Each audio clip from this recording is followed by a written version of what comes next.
Hello, good evening on my YouTube channel Biology Foundation by Gunjan Sharma. आज 10th और 12th के बाद में चैनल के ऊपर 11th की क्लास स्टार्ट हो रही है, जिसमें rotation wise day to day 11th class के टॉपिक के अकॉर्डिंग वीडियो लेक्चर्स अपलोड किए जाएंगे।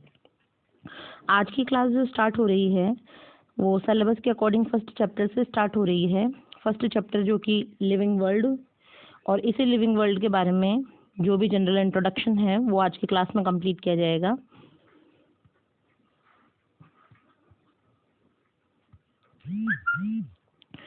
लिविंग वर्ल्ड के सबसे पहले हम कैरेक्टरिस्टिक्स की बात करते हैं कि कैरेक्टरिस्टिक्स क्या क्या होते हैं। तो आपको पता है कि ऑर्गेनिजम्स टू टाइप के होते हैं, या तो फिर वो कोई भी जो होंगे क्रिएचर्स बायोलॉजी में वो लिविंग होंगे या फिर वो नॉन लिविंग होंगे। तो ऐसे कौन से कैरेक्टरिस्टिक्स हैं जो लिविंग को लिविंग शो करते हैं या लिविंग को लिविंग बनाते हैं। The earth serve as home for diverse organism. Diverse यानी डिफरेंट ऑर्गेनिज्म। हमारी जो अर्थ है 4.5 बिलियन ईयर पहले डेवलप हुई थी, बनी थी, और उसके बाद में अकॉर्डिंग टू इवोल्यूशन या by the help of the evolution जो ऑर्गेनिजम्स हैं उन्होंने अपनी complexity time to time increase की, और इनके अंदर एक प्रकार की डाइवर्सिटी क्रिएट हो गई। डाइवर्सिटी का मतलब डिफरेंसेस। अगर आप देखें तो ये ऑर्गेनिजम्स बहुत ज़्यादा स्मॉल भी हैं, बहुत ज़्यादा लार्ज भी हैं। The organisms live in various habitats such as desert, mountains, hot springs and almost everywhere of earth. ये जो organisms हैं रहने के आधार पर भी इनके habitats डिफरेंट हैं। इसमें डाइवर्सिटी शो होती है, जैसे कुछ तो डेजर्ट माउंटेन्स में रहते हैं, कुछ हॉट स्प्रिंग्स में रहते हैं, या सब जगह अर्थ के ऊपर पाए जाते हैं। Living organisms possesses some characteristics. तो लिविंग ऑर्गेनिजम्स जो हैं उनमें कुछ कैरेक्टरिस्टिक्स पाए जाते हैं। वो कैरेक्टर्स क्या क्या हैं? पहला जो कैरेक्टर होगा वो होगा ग्रोथ, यानी जो भी लिविंग ऑर्गेनिज्म होंगे वो ग्रोथ शो करेंगे, और ये ग्रोथ जो होगी उसके अकॉर्डिंग उनका मास क्या हो जाएगा? इंक्रीज। Second, reproduction. जो भी लिविंग ऑर्गेनिज्म होंगे उनके अंदर रिप्रोडक्शन की कैरेक्टरिस्टिक देखने को मिलेगी, और रिप्रोडक्शन का मतलब होता है प्रोडक्शन ऑफ ऑफस्प्रिंग। थर्ड जो करेक्टर होगा वो होगा रेस्पॉन्ड टू एनवायरमेंटल स्टिमुली, यानी कि हम इसको कह सकते हैं कॉन्शियसनेस। और नेक्स्ट जो होगा वो होगा कैपेबल टू द मेटाबोलाइज, यानी मेटाबॉलिज्म जो होगा इनका वो उनके अंदर पाया जाएगा, और इस मेटाबॉलिज्म की एक्टिविटी को शो करने के कारण ये क्या कहलाएंगे? लिविंग कहलाएंगे। ये जो कुछ 4 कैरेक्टरिस्टिक्स हैं ये मोस्ट इंपॉर्टेंट कैरेक्टरिस्टिक्स हैं किसी भी लिविंग ऑर्गेनिज्म की। सबसे पहले हम देखते हैं growth. Living things grow by increase in mass and increase in number of cell. Important कीजिए, यहाँ से 2 नंबर का क्वेश्चन बनेगा अगर आप 11th क्लास को पढ़ रहे हैं तो, कि जो ग्रोथ है उसके ट्विन कैरेक्टर्स क्या होते हैं। तो उसके ट्विन कैरेक्टर्स होते हैं कि जो ग्रोथ है लिविंग ऑर्गेनिजम्स में, उस ग्रोथ में या तो मास इंक्रीज होता है या नंबर ऑफ सेल्स इंक्रीज होती हैं। In multicellular organism growth occurs by cell division. जितने भी मल्टीसेलुलर ऑर्गेनिजम्स हैं उनके अंदर ग्रोथ का एक ही मीन है, और वो मीन है सेल डिवीजन, यानी सेल्स क्या करेंगी? डिवाइड करेंगी, चाहे वो माइटोसिस के थ्रू करें चाहे वो मियोसिस के थ्रू करें। Growth occurs continuously throughout life in plant, whereas the animal it occurs up to certain ages only. Difference की बात करते हैं प्लांट और एनिमल्स में। प्लांट में मेरिस्टेमेटिक टिश्यू प्रेजेंट होने के रीजन के अकॉर्डिंग जो उनके अंदर ग्रोथ है वो उनकी लाइफ टाइम में होती रहेगी। मतलब प्लांट जब तक भी अपने लाइफ स्पान कंप्लीट करेगा उस लाइफ स्पान में मेरिस्टेमेटिक टिश्यू होने के कारण उसकी जो ग्रोथ है वो कंटिन्यू रहेगी। बट एनिमल्स ऐसा नहीं कर पाते, उनकी जो ग्रोथ है वो एक निश्चित एज तक जाने के बाद में रुक जाती है। Non living things like mountain, boulder and sand dune also increase in size. अब अगर हम ग्रोथ को एक करेक्टरिस्टिक माने कि ग्रोथ क्या है? लिविंग ऑर्गेनिज्म का करेक्टर है, तो लिविंग ही ग्रोथ नहीं करते, नॉन लिविंग थिंग्स भी क्या करती हैं? ग्रोथ करती हैं। जैसे माउंटेन्स यानी पहाड़, बोल्डर्स यानी पत्थर, और सैंड ड्यून्स यानी कि रेत के जो टीले हैं, रेत के जो बड़े बड़े चट्टाने हैं, वो भी कई बार क्या करती हैं? साइज में इंक्रीज करती हैं। बट जो ये साइज इनकी इंक्रीज होती है वो इंटरनल तौर पर नहीं होती, वो होती है एक्सटर्नल सरफेस के ऊपर। दस growth in living being is internal while in non living is external. तो ग्रोथ होती तो है बट लिविंग की ग्रोथ कैसे होगी? इंटरनली होगी, और जो नॉन लिविंग्स हैं उनकी होगी एक्सटर्नली। तो हम ग्रोथ को डेफिनेट कैरेक्टर नहीं मान सकते जिसके बेस पे हम लिविंग और नॉन लिविंग में डिफरेंशिएशन कर सकें। तो नेक्स्ट कैरेक्टर के ऊपर आते हैं रिप्रोडक्शन पे। It is characteristic of living organism, it is the process of producing organism और offsprings possessing features similar to those of the parent। सबसे पहले रिप्रोडक्शन की डेफिनेशन की बात करें तो रिप्रोडक्शन क्या है, मैकेनिज्म है जिससे क्या होगा, ऑफस्प्रिंग बनेगी। और वो ऑफस्प्रिंग होगी कैसी, वो जो ऑफस्प्रिंग होगी वो possessing features similar to those of parent, यानी अपने पेरेंट के जैसे ही फीचर्स को लेकर पैदा होगी। Multicellular organism, the mode of reproduction is generally sexual. अब मैंने आपको कहा कि ऑर्गेनिज्म बने थे 4.5 बिलियन ईयर पहले अर्थ के ऊपर, तो पहले बने तब वो सिंपल थे और बाद में वो हो गए कॉम्प्लेक्स, यानी कॉम्प्लेक्सिटी इंक्रीज हो गई। तो जितने मल्टीसेलुलर ऑर्गेनिज्म हैं वो रिप्रोडक्शन करने के लिए सिर्फ और सिर्फ कौन सा मीन अपनाएंगे, सेक्सुअल मीन अपनाएंगे। Living organism also reproduce by asexual mean, लेकिन इसका मतलब ये नहीं है कि सेक्सुअल ही करेंगे। कुछ कुछ लिविंग ऑर्गेनिज्म ऐसे भी हैं जो रिप्रोडक्शन के लिए असेक्सुअल मेथड्स के ऊपर डिपेंड रहेंगे।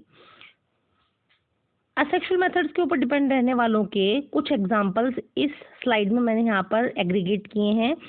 Fungi is multiply fast by producing asexual spore. पहला जो एग्जांपल है वो है फंगी का। फंगी क्या करती है, रिप्रोडक्शन करती है और रिप्रोडक्शन असेक्सुअल मेथड में स्पोर फॉर्मेशन के द्वारा किया जाता है। सेकंड, फिलामेंटस एल्गी, और जो सेकंड का एक एग्जांपल है फिलामेंटस एल्गी। फिलामेंटस एल्गी के साथ साथ में प्रोटोनिमा ऑफ मॉशेस, ये जो दोनों हैं ये मल्टीप्लाई करते हैं फ्रेगमेंटेशन के थ्रू। मॉशेस जो है वो ब्रायोफाइटा में आती हैं, यहाँ से मॉशेस किस में आएंगी, ब्रायोफाइटा में। तो ये जो हैं ये भी किसकी वजह से करेंगी, फ्रेगमेंटेशन से करेंगी। यीस्ट और हाइड्रा ये दो एग्जांपल हैं, अगर इनको रिप्रोडक्शन करना होगा तो ये प्रोसेस करेंगी बडिंग की। प्लेनेरिया को अगर रिप्रोडक्शन करना होगा तो वो करेगा रीजनरेशन की प्रोसेस। और बैक्टीरिया, एल्गी और अमीबा, ये जितने भी यूनिसेलुलर ऑर्गेनिज्म हैं ये रिप्रोडक्शन के किसके ऊपर डिपेंड करेंगे, सेल डिवीजन के ऊपर। सम ऑर्गेनिज्म, अब हमने वही बात की कि लिविंग ऑर्गेनिज्म होंगे तो क्या करेंगे, रिप्रोडक्शन करेंगे, और नॉन लिविंग होंगे तो नहीं करेंगे। लेकिन यहाँ पर भी इसके कुछ एक्सेप्शंस हैं कि कुछ ऑर्गेनिज्म ऐसे हैं जैसे कि म्यूल्स हैं। आपको पता है म्यूल क्या होते हैं, ये इंटरस्पेसिफिक हाइब्रिडाइजेशन का एग्जांपल है, जो हॉर्स और डंकी के क्रॉस फर्टिलाइजेशन के कारण डेवलप हुए हैं। तो जैसे म्यूल्स हैं, स्टेराइल वर्कर बी हैं, इनफर्टाइल ह्यूमन कपल्स हैं, ये कभी भी रिप्रोडक्शन नहीं कर पाते और इसीलिए रिप्रोडक्शन को हम एक डेफिनेट कैरेक्टरिस्टिक नहीं मान सकते। तो यहाँ से भी क्वेश्चन पुट होते हैं कि ऑर्गेनिजम्स में ऐसे कौन से ऑर्गेनिज्म है जो सेक्सुअल रिप्रोडक्शन नहीं कर पाते। तो नंबर 1 हो जाएगा म्यूल, नेक्स्ट हो जाएगा स्टेराइल वर्कर बी, और थर्ड हो जाएगा स्टेराइल ह्यूमन कपल्स या इनफर्टाइल ह्यूमन कपल्स। ये वर्कर बीज क्या होती हैं, आपको पता है कि जो हनी बी है वो सोशल ऑर्गेनिज्म है, उसके अंदर वेरियस टाइप की जो वेराइटीज़ हैं वो पाई जाती हैं। जैसे उसमें मैक्सिमम हम 3 वेराइटीज़ की बात करते हैं। पहला होता है ड्रोन, जो कि मेल की तरह बिहेव करता है। फिर होता है वर्कर, जो हाइव्स को साफ करने का, छत्ते को साफ करने का काम करती हैं, पॉलन कलेक्ट करती हैं, नेक्टर कलेक्ट करती हैं, हनी प्रोड्यूस करती हैं, एक्सेट्रा एक्सेट्रा। और थर्ड होती है क्वीन, जिसका काम सिर्फ और सिर्फ एग को ले करना होता है। नेक्स्ट कैरेक्टरिस्टिक की बात करें तो नेक्स्ट कैरेक्टरिस्टिक है metabolism. What is the metabolism, it is another characteristic feature of all living organism, the sum total of anabolic and catabolic reaction. अगर हम ये देखें कि मेटाबॉलिज्म क्या होता है तो ये एक तरीके से जोड़ होता है। किसका जोड़ होता है, एनाबॉलिक और कैटाबॉलिक रिएक्शंस का। ध्यान से समझेंगे, एनाबॉलिक क्या होता है, एनाबॉलिक वो प्रोसेस होती है जिसमें सिंपल सब्सटेंस मिलकर कॉम्प्लेक्स सब्सटेंस बनाते हैं। जिसमें सिंपल कॉम्प्लेक्स बनाएगा वो क्या कहलाएगा, एनाबॉलिक, और जिसमें कॉम्प्लेक्स टूटकर वापस से सिंपल बनाएगा वो क्या कहलाएगा, कैटाबॉलिक। और ये जो दोनों ही रिएक्शंस हैं कॉन्टिन्यूसली हमारी बॉडी के अंदर होती रहती हैं और इस प्रोसेस को हम कहते हैं metabolism. Metabolism can be considered as a defining feature of all organism without exception. और जितने भी साइंटिस्ट हैं उन्होंने वेरियस टाइप के जो भी एक्सपेरिमेंट्स कंडक्ट करके ये डेफिनेट तौर के ऊपर ये मतलब प्रूव किया है कि अगर किसी लिविंग ऑर्गेनिज्म को नॉन लिविंग से डिफ्रेंशिएट करना है तो हम सिर्फ और सिर्फ कौन से करेक्टर को बहुत ज़्यादा एडवांटेज देंगे, तो वो करेक्टर होगा मेटाबॉलिज्म। आगे देखते हैं differences between catabolism and anabolism. इन दोनों में क्या क्या डिफरेंस है। तो अगर इनके डिफरेंस की बात की जाए तो एनाबॉलिज्म जो है वो बिल्डिंग अप प्रोसेस है। बिल्डिंग अप प्रोसेस का मतलब इसमें कुछ चीज़ें बनती हैं। जैसे कि एक एग्जांपल लिया हमने फोटोसिंथेसिस का, तो फोटोसिंथेसिस में CO2 और H2O ये दोनों मिलकर सनलाइट की प्रेजेंस में क्या बना रहे हैं, C6H12O6। तो CO2 और H2O तो क्या थे, सिंपल सब्सटेंस थे, और C6H12O6 क्या है, कॉम्प्लेक्स सब्सटेंस है। तो सिंपल सब्सटेंस से कॉम्प्लेक्स सब्सटेंस का बनना ही क्या कहलाता है, एनाबॉलिज्म। वाइस वर्सा कैटाबॉलिज्म की बात करें, ब्रेकिंग डाउन प्रोसेस। ये कैसे प्रोसेस है, ब्रेकिंग डाउन, इसमें किसी चीज को तोड़ा जाएगा। कॉम्प्लेक्स सब्सटेंस किस में कन्वर्ट हो जाएंगे, सिंपल सब्सटेंस में। तो ये जो रिएक्शन हमने लिखी थी, अब उसका हम डायरेक्शन थोड़ा चेंज करेंगे और रेस्पिरेशन की रिएक्शन लिखेंगे, जिसमें जो ग्लूकोज है वो ब्रेक डाउन होकर बना देता है CO2 प्लस H2O। तो ये हो गया आपका कैटाबॉलिक। तो इधर तो ये एनाबॉलिक है और इसके वाइस वर्सा ये क्या है, कैटाबॉलिक रिएक्शन है। एनाबॉलिक रिएक्शन की बात करें तो small molecule combine together through large molecule. मैंने अभी आपको एग्जांपल के थ्रू क्लियर किया कि इसमें स्मॉल से क्या बनेंगे, लार्ज। और कैटाबॉलिज्म में large molecule break into smaller units. Third point की बात करें, एनाबॉलिक में क्या होगा, chemical energy is form and store. जितनी भी एनर्जी बनेगी वो स्टोर हो जाएगी, यानी ये एंडरगोनिक प्रोसेस है। जबकि कैटाबॉलिक में the store chemical energy release as used, ATP के रूप में बस्ट आउट होके एनर्जी बाहर निकलेगी, इसीलिए इस प्रोसेस को कहते हैं एक्सरगोनिक। एग्जाम्पल्स की बात की जाए तो एग्जाम्पल में एनाबॉलिक में जाएगा synthesis of protein from amino acids, और अगर कैटाबॉलिज्म की बात की जाए तो respiration breaking down of glucose to CO2 and water, mean respiration की ही बात की जा रही है।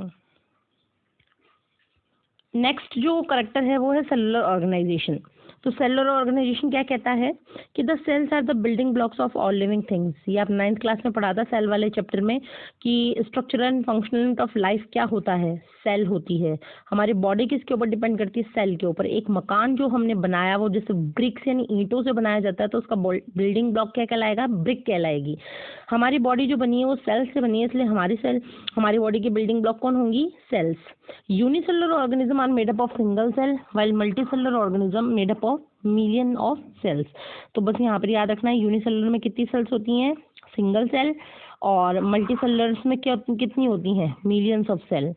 लास्ट जो पॉइंट है जिसके बेसिस में हम लिविंग और नॉन लिविंग को डिफरेंशिएट कर पाएंगे वो है कॉन्शियसनेस। कॉन्शियसनेस का मतलब सचेतन अवस्था, यानी हम अपने चेतन के कितनी अवस्था में हैं। तो all living organism have excellent ability to sense their environment. Plant हो चाहे एनिमल हो, सबके अंदर उनके बॉडी के अकॉर्डिंग तो मतलब एक पावर जनरेट की गई है, और वो पावर होती है अपने एनवायरनमेंट के प्रति सेंस को क्या करना, रिसीव करना। They respond to various physical, chemical and biological stimuli. Stimuli का मतलब होता है चेंज। किसी भी चीज़ में कोई चेंज या बदलाव किया जाता है तो वो कहलाता है स्टिमुली। तो हमने जो स्टिमुली दिया वो 3 रूपों में दिया, या तो कोई फिजिकल रूप में दिया, या केमिकल्स के रूप में दिया, या बायोलॉजी बॉडी के रूप में दिया। तो क्या होगा, जैसे स्टिमुली उसके बॉडी के ऊपर जाएंगे, the various external factor to which living organism respond are light, water, temperature and pollutant etcetera. तो स्टिमुलस अंदर जाते ही हमारी बॉडी क्या शो करेगी, रेस्पॉन्स शो करेगी, यानी हमारी बॉडी में क्या होंगे, रेस्पॉन्सेज होंगे।